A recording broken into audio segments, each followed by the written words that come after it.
চলো আমরা দুজন দুষ্টু দুষ্টু কথা বলি। না না, সবকিছুর পরেও তো আপনি আমার ভাবি, তাই না? বিয়ে শাদীর অনুষ্ঠানে দেখা হইলে তুমি যা যা করো ওইটা কি মানুষ ভাবির সাথে করে? তোমার চোখ যে কই কই থাকে সেটা মনে করছো আমি বুঝি না?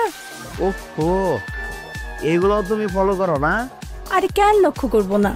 তোমার মতো পুরুষ মানুষের চোখের ভাষা আমি ভালোই করতে পারি। বাড়িতে আসো না কেন, গল্প করতাম।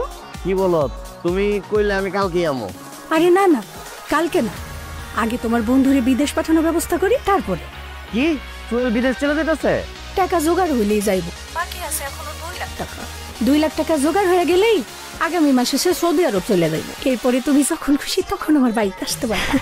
এটা কোনো কথা? 2 লাখ টাকার জন্য যেতে পারতেছে না। 2 লাখ টাকা আমি দিতেছি, ওর অ্যাকাউন্ট নাম্বারটা দাও তোমারে। তুমি দিবা? কিন্তু সোহেল যদি তোমার টাকাটা ফেরত দিতে না পারে? আর দূর, তোমার পাইলে 2 লাখ টাকা কোনো বিষয় না, না দিলে না দেখ। এই আচ্ছা, রাখি রাখি রাখি, সোহেল আসতেছে, রাখি। আচ্ছা এই ফোন দিও ভাবি, ফোন দিও কিন্তু। এই এটা তুই কি করলি? আমার বউরে তো একদম 2 নাম্বার বানাই দিলি। আরে ছাগলের ছাগল, ওই তোর বউরে নিয়ে ভাবতে থাক, আর এই সবের মধ্যে তুই টাকার ব্যবস্থা কর। তুই তো তোর বউরে ভালো করে চিনস। সোয়াদ যদি ভুলেও তোর বউর কাছে আসে, ঝাড়ু দিয়ে বালিশ পিটান পিটাইব। হ্যাঁ, এইটা অবশ্য ঠিক কথা কইছিস। এখন তুই স্টুপিড লনসেন্স গোয়িং, সামনে থেকে সর।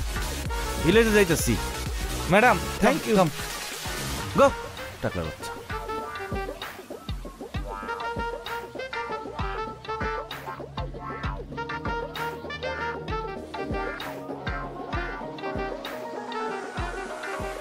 তুমি কি সব ট্রাই করো? আরে না, মেলায় খেলা দেখাই আর কি। ওই বন্ধু বান্ধবের সাথে মাঝে মধ্যে মজা করি। আচ্ছা, আমার মোবাইলে যদি তোমার আর আমার একটা সেলফি তুলি, তুমি কি রাগ করবা? সেলফি কেন?